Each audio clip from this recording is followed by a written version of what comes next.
नमस्कार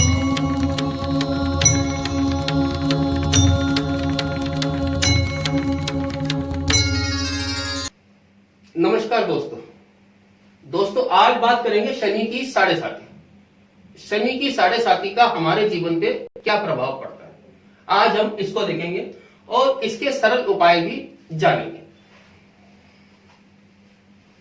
शनि की साढ़े साथी देखने के लिए हमारे को सबसे पहले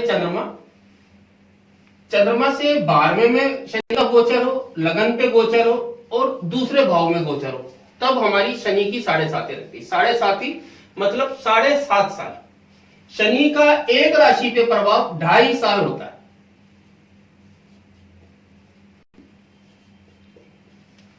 ढाई साल इधर, 2.5 साल इस भाव में और 2.5 साल दूसरे भाव में। मतलब शनि चंद्रमा से 12वें भाव में 2.5 साल, चंद्रमा के ऊपर 2.5 साल और चंद्रमा से दूसरे भाव में 2.5 साल। इस तरह से शनि हमारे को 7.5 साल प्रभाव देता है।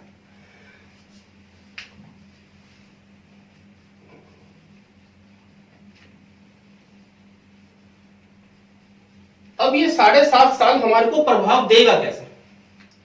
मान लो शनि चंद्रमा से 12वें भाव में आ गया। इस समय हम चंद्रमा को मेष राशि में ले लेते हैं। तो शनि जब मीन राशि में आएगा तब हमारी साढ़े साथी लगेगी।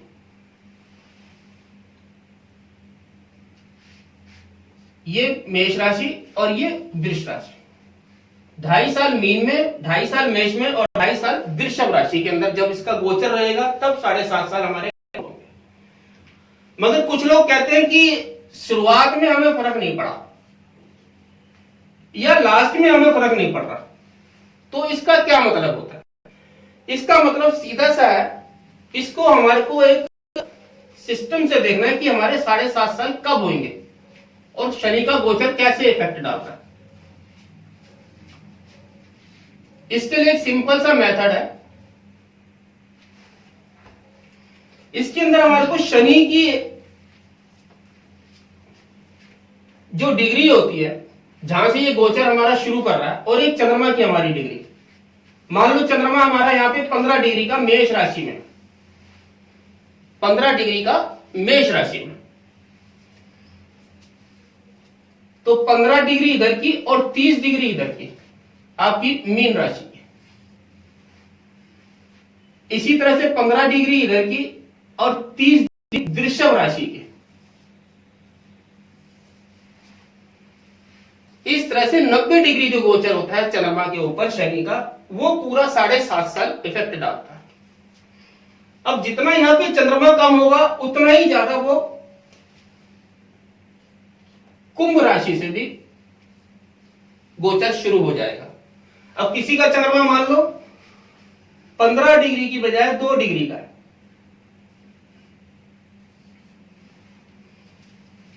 तो 30 डिग्री इधर, 32 और 13 डिग्री कुंभ के,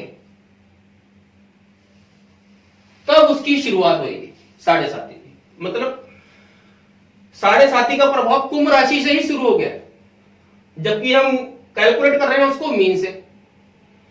इसी तरीके से जब खत्म होएगी तो वृषभ में भी पहले खत्म हो जाएगी। इस चीज की कैलकुलेशन एक सरल होती है, थोड़ा सा आप अपने पत्री के अंदर भी आराम से देख सकते हैं कि साढ़े साथी का प्रभाव हमारे को कब से मिलना शुरू होगा।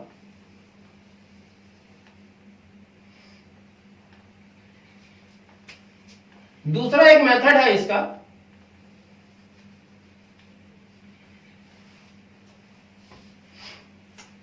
कि सबसे पहले सिर पे, दूसरे में मध्य पे और तीसरे में पैरों पे। इसका क्या अर्थ है जो सबसे ज्यादा प्रचलन में रहता है? सिर का मतलब हुआ ये ऊपर का हिस्सा। सबसे पहले जो परेशानियां देगा ये बौद्धिक स्तर पे देगा, मतलब दिमागी तौर पे थोड़ा सा कंफ्यूजन या दिमागी परेशानियां, उससे जो है हमारे को टेंशन होंगे। दूसरे में देता है ये मध्य, मतलब ये वाला पोर्शन हमारा मानसिक परेशानियां, क्योंकि यहाँ पर चंद्रमा और सूर्य की स्थिति होती है, तो ये मध्य में देता है मानसिक परेशानियां। तीसरे पे कहते हैं पैरों पे आना। इसका मतलब हुआ कि व्यर्थ की भागदौड़। इस तरह से जो है शनि का प्रभाव हमारे को देखने को मिलता है।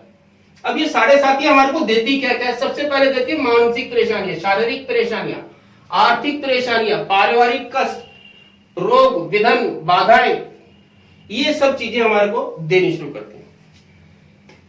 इसके साथ है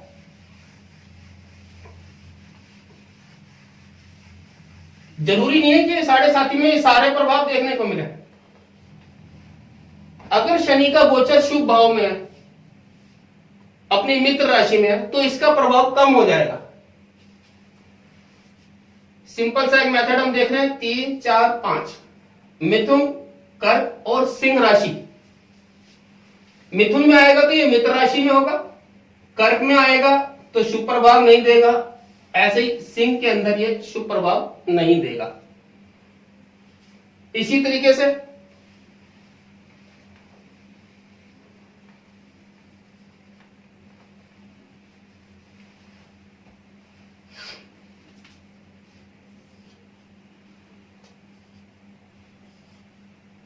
जब कर्क में गोचर करेगा तो शुभ प्रभाव नहीं होगा, सिंह में शुभ प्रभाव नहीं होगा, कन्या के अंदर नॉर्मल ये शुभ प्रभाव दे जाएगा, मतलब बुरा प्रभाव नहीं देगा। इन दो में ज्यादा इफेक्ट डालेगा। मतलब मित्र राशि में शुभ प्रभाव पे होगा तो ज्यादा इफेक्ट नहीं डालती साढ़े साथी। इसके बाद नवांश के अंदर भी स्थिति देखी जाती है, शुभ ग्रह से दृष्ट हो शनि, उसकी भी स्थिति देखी जाती है। और मेन होता है दशाओं और महादशाओं, अंतरदशाओं का। अगर उसके अंदर कारक और योग कारक है शनि तो शुभ फल ही देगा, नेगेटिव नहीं देगा, जो इस चंद्रमा को मिलना चाहिए। अब हम हर लगन के हिसाब से देख लेते हैं। जैसे ये मेष लगन,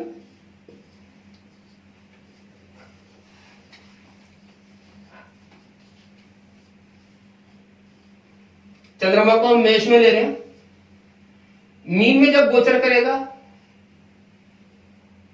तो मध्य फल होगा, मेष में जब देगा तो शुभ फल नहीं देगा, वृषभ में जब देगा तो शनि का इतना इफेक्ट नहीं आएगा इसके अंदर, क्योंकि ये इसकी मित्र राशि है, शुक्र की राशि है। इसी तरीके से ये 12 भाव के अंदर हम शनि की जो है पूरा का पूरा गोचर लगा के देख सकते हैं।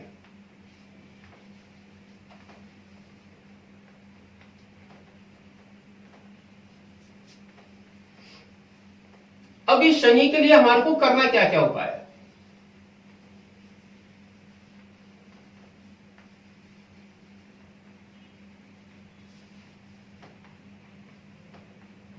अब इस साढ़े साथी से बचाव के लिए हमारे को क्या क्या उपाय करना है, इसके लिए अब हम चर्चा करते हैं।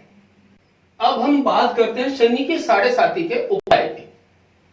उपाय में हमें क्या क्या करना है?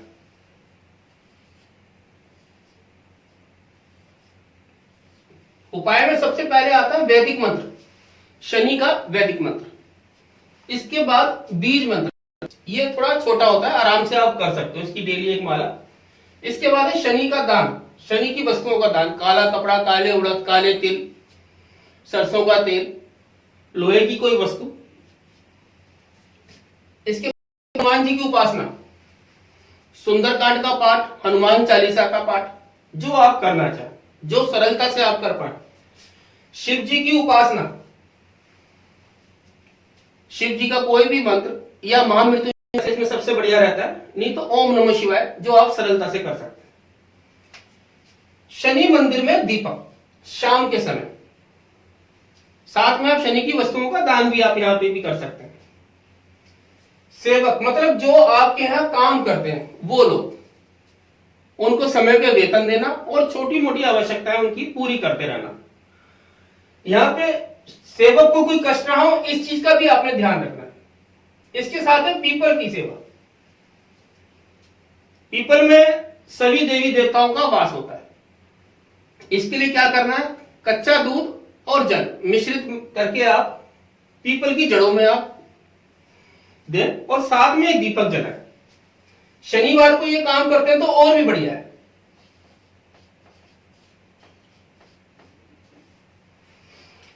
और सबसे मेन उपाय शनि का, शनि को परिश्रम का कारक बताया गया है, तो आप परिश्रम बहुत करें। सुबह अर्ली मॉर्निंग उठ के मॉर्निंग वॉक करें और शाम को इवनिंग वॉक। इतना पैदल चले कि थोड़ा बहुत पसीना भी आपका है।